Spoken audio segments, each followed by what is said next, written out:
à tous et bienvenue pour ce point lecture. Alors la dernière fois je vous avais quitté avec ma lecture en cours qui était Cité 19 de Stéphane Michaka aux éditions PKJ. Donc le voici avec la petite pastille du salon du livre de Bruxelles. Comme ça. Voilà.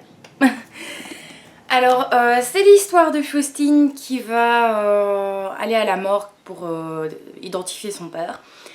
Mais elle va se rendre compte en fait que ce n'est pas son père et donc elle va essayer de comprendre pourquoi, elle va essayer de le rechercher, de le trouver et de là elle va se réveiller à un moment donné, 150 ans plus tôt. Alors cette histoire, elle est fabuleuse, elle est géniale. Je l'ai adorée du début à la fin, bien que le début, comme je vous l'avais dit, enfin je sais pas si je vous l'avais dit ou pas, mais le début m'avait un petit peu perturbée parce que l'auteur s'adresse à nous par moments. D'ailleurs, à un moment donné, le gars qui découvre le corps du père, l'auteur nous dit qu'on ne le reverra pas. Donc, j'ai trouvé... Au début, j'étais perturbée, puis après, j'ai bien aimé, quoi. C'était chouette. Alors, donc, j'ai vraiment aimé l'histoire de la France dans ces années-là. Donc... c'est bourré d'infos historiques, c'est génial. En plus de ça, c'est un peu pas science-fiction, mais c'est... Je sais pas exactement le style que c'est. Mais j'ai adoré parce qu'il y a des... Allez, il y a du thriller dedans, il y a de l'histoire, il y a... C'est compliqué comme livre en fait. Mais j'ai adoré. Et l'auteur de nouveau il est génial, donc je l'ai rencontré, il m'a dédicacé mon petit livre, voici, ça se voit, oui. Et franchement c'est quelqu'un de formidable. Ensuite, si vous avez vu ma vidéo sur Mappal 2016, vous savez que le livre de février, c'était celui-ci, donc de Line Game, le tome 1, Tu et moi, de Sarah Shepard aux éditions Territoire. Alors, à vrai dire, j'avais déjà commencé ce bouquin il y a quelques mois, mais j'avais pas terminé parce que, je sais pas, j'arrivais pas à rentrer dans l'histoire en fait, tout simplement. Et ici, je l'ai fini, mais j'ai pas plus aimé que ça en fait. Ça se lit, mais c'est... Voilà, je lirai sûrement pas la suite parce qu'en fait, je m'en fous un peu, je sais pas, j'aime pas trop. Donc c'est l'histoire d'Emma qui a été abandonnée par sa mère. Et un jour dans sa famille d'accueil, son demi-frère, enfin son frère d'accueil je vais dire, l'a accusée de vol. Donc le bonhomme a dit à sa maman qu'Emma lui avait volé de l'argent. Or ce n'était pas vrai, c'était le petit bonhomme qui avait volé l'argent. Et pour prouver ses faits, il a montré une vidéo d'Emma en train de se faire étrangler. Sauf que petit problème, ce n'était pas Emma, mais Sutton. Sutton, qui est la sœur jumelle d'Emma, qui elle aussi été abandonnée à la naissance, par leur mère donc. Et en fait, ce qu'on apprend, c'est que Sutton, elle est morte. Et qu'elle est en esprit, je veux dire, avec Emma. Sauf qu'Emma ne peut pas la voir, mais elle peut voir tout ce qui se passe. Sauf qu'elle ne se rappelle de rien. Elle ne se rappelle pas de comment elle est morte, de qui elle était exactement, etc., etc. Donc le synopsis est très bien. Il m'avait donné envie de le lire, mais en fait quand j'ai lu, j'ai pas plus aimé que ça. Ensuite j'ai lu Magda Iklepot de Bois et Christelle aux éditions Ankama. Alors c'est l'histoire de Magda donc qui est une sorte de sorcière, donc elles ont des petites runes, enfin elle a des runes sur les mains si j'ai bien compris. Enfin en tout cas son pouvoir vient de ses mains. Alors elle est particulière parce qu'elle peut utiliser ses deux mains. Or normalement les sorcières ne peuvent utiliser qu'une de leurs mains. Alors il y a une sorte je veux dire, de truc policier derrière ça. Parce qu'il y a quelqu'un qui s'amuse à tuer des gens. Donc en plus de ça, il y a tout un mouvement qui est contre les sorcières. Donc qui veulent, enfin des gens veulent les tuer en fait tout simplement. Et donc voilà, alors j'ai adoré cette lecture. En plus de ça, je vais essayer de vous trouver une page. Oui, voilà. Les dessins sont pas mal du tout. Très colorés, enfin très colorés, très sombres. Mais c'est coloré quand même. Et la trame de l'histoire, je l'ai beaucoup aimée aussi. Le tome 2 est sorti et à mon avis, je vais me le prendre dans pas très longtemps. Magda, c'est une fille qui me fait rire en fait. Elle est comique avec son petit corbeau aussi. Enfin, j'ai bien aimé. Celui-là, il était temps que je le sorte de ma palle, franchement. Donc c'est le tome 2 de To All the Boys I've Loved Before, donc PS I Still Love You, donc qui n'a rien à voir avec PS I Love You, hein, non, rien à voir. Donc c'est de Jenny Han aux éditions Simon Schuster. Alors c'est l'histoire de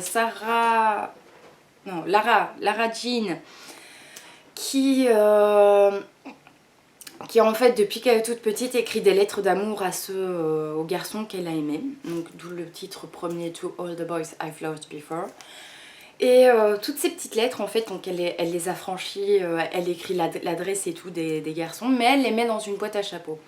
Et elle n'y pense plus après en fait, c'est une sorte de...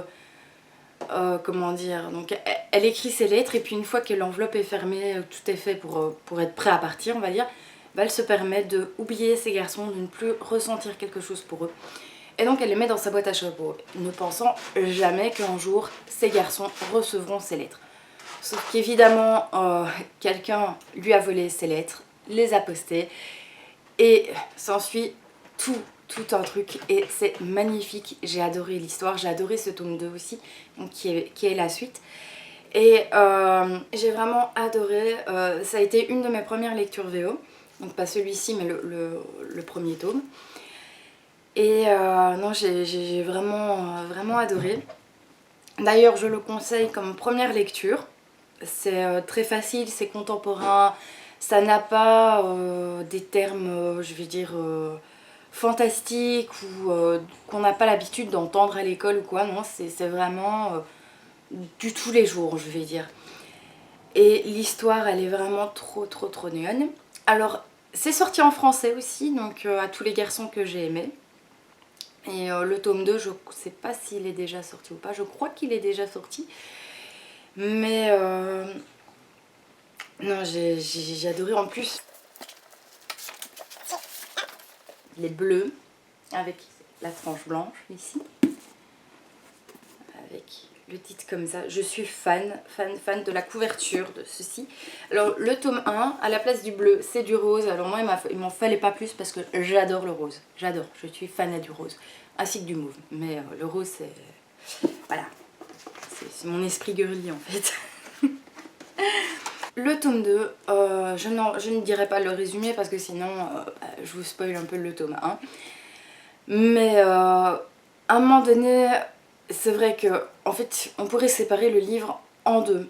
Et c'est ce que j'ai fait d'ailleurs parce que bon, comme je vous ai expliqué dans ma précédente vidéo, il y a des travaux chez moi et c'est pas facile de lire avec des boum boum boum, tac tac tac, etc. etc. Donc du coup j'avais commencé ma lecture et puis au bout d'un moment je me suis arrêtée parce que c'était impossible de lire, ça me faisait mal à la tête, enfin c'était atroce.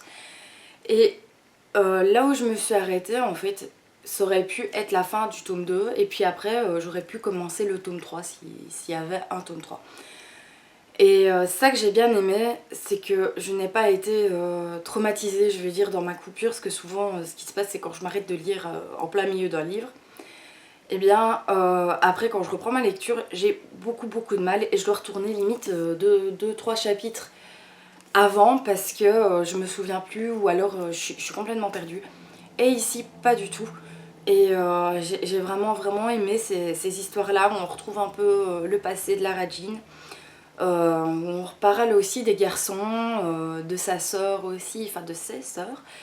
Et j'ai beaucoup aimé. En plus de ça, Lara Jean, elle me ressemble un petit peu sur certains points, dans le sens où elle fait beaucoup de pâtisserie. Et j'adore ça aussi, d'ailleurs c'est pour ça qu'on fait les travaux, pour que je puisse avoir un four et faire mes pâtisseries, comme ça vous savez tout.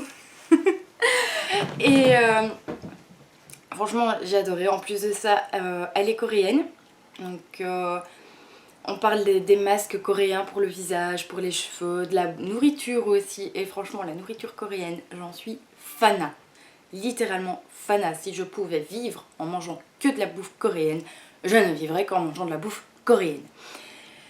Et japonaise aussi. Les sushis, c'est bon aussi, les sushis. Enfin bref, on n'est pas là pour parler de nourriture. Et donc voilà pourquoi j'ai beaucoup aimé aussi ce livre. Parce que bah voilà, je me voyais dans Lara Jean. Bien que des fois elle avait des réactions un peu particulières. Merci le chat.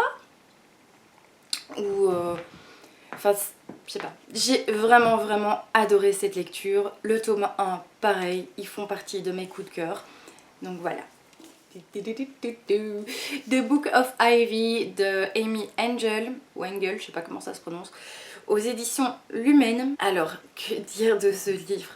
Je l'ai lu en un jour. Simplement, je devais rester ici pour garder les animaux et tout, garder le petit et tout. Et donc, du coup, comme je m'ennuie un petit peu, eh bien, je me suis dit, je vais lire. J'ai vraiment adoré cette histoire, c'est génial. Donc j'ai vraiment adoré cette histoire. Donc j'ai beaucoup aimé la façon de penser d'Ivy. J'ai beaucoup aimé aussi son dilemme. Et par contre ce que j'ai moins aimé c'est sa famille qui m'énervait du début à la fin. Je sais pas, ça m'énervait. Enfin bref. Pour l'histoire, c'est donc l'histoire d'Ivy qui doit se marier, donc c'est une époque post-apocalyptique, c'est une dystopie, donc elle doit se marier avec un gars qui se trouve en fait être le fils du président. Elle, c'est la petite fille du fondateur, et donc son grand-père, donc le fondateur, avait décrété avec le grand-père du fils du président que leurs petits-enfants se marieraient ensemble. D'où le fait qu'elle se marie avec, sauf que normalement ça devait être sa grande soeur, mais il s'est trouvé que le gars, en fait, il n'avait pas envie de se marier avec sa grande soeur, donc il a dit non, et puis il s'est marié avec elle. Sauf que, petit détail, mais non des moindres, c'est qu'elle doit le tuer. Ouais, donc le Milan est pour trahir et faite pour tuer. Sera-t-elle à la hauteur? Donc elle doit tuer son mari. Et elle doit faire aussi plein de choses sur sa famille qui en fait font tout ça pour pouvoir être au pouvoir justement, pour pouvoir faire changer les choses. Parce qu'en fait tous les mariages sont arrangés, donc au mois de mai si je me souviens bien, toutes les filles du quartier du fondateur on va dire, qui est le quartier le plus défavorable on va dire, doivent épouser les garçons du quartier du président qui est le quartier un peu des riches, etc. Et donc à 16 ans, ben, au mois de mai, tous ce petit monde-là vont se marier ensemble. Et puis après, au mois de novembre, c'est inversement. Donc c'est les garçons, des trucs défavorables qui se marient avec les filles, des trucs machin, enfin bref. Et franchement, c'est génial ce bouquin, je l'adore. J'ai hâte d'avoir la suite, de lire la suite. Franchement, j'ai hâte. Je n'ai qu'une envie, c'est de courir en librairie pour m'acheter la suite. Donc, comme vous en doutez, ça fait aussi partie de mes coups de cœur. Alors, celui-ci, donc qui est ma lecture en cours, je vous en avais parlé dans le book haul du mois de février. Je vous ai parlé de ce tome 1 aujourd'hui. Il s'agit de Cité 19, Zone Blanche, de Stéphane Michaka, toujours aux éditions PKJ. Alors, je suis tout au début, donc j'ai mis le petit truc ici, donc voilà, je suis là. Bon, voilà, malheureusement, au début du livre, on était encore dans les travaux, etc. Donc, un peu du mal à me concentrer avec les boum boum, tac tac, truc muche. Donc, je n'ai pas beaucoup lu. Mais de ce que j'ai lu, j'ai adoré et j'ai hâte d'enfin savoir le fin mot de l'histoire parce que là, je suis pas très loin, hein, je suis à la page 45, mais ce qu'on apprend c'est waouh! Et donc voilà, je ne vais pas vous refaire le synopsis du livre étant donné que je vous l'ai fait avec le tome 1.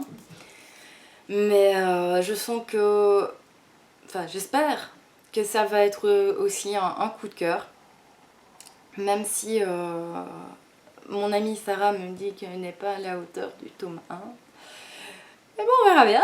Comme je vous l'avais dit dans le book haul, il est aussi dédicacé. Et ben voilà, j'aime beaucoup la couverture. Voilà. Et j'ai rien à dire de plus dessus. Donc voilà, merci beaucoup d'avoir regardé cette vidéo. Et donc une chose aussi que j'oublie souvent de vous dire, c'est que j'ai fait une page Facebook. Donc n'hésitez pas à aller faire un tour dessus, à l'aimer, à mettre des trucs, enfin bref, à faire un peu ce que vous voulez dessus. Donc voilà, donc c'est Tibidas Book tout simplement. Et moi, je vous dis à une prochaine vidéo. Au revoir!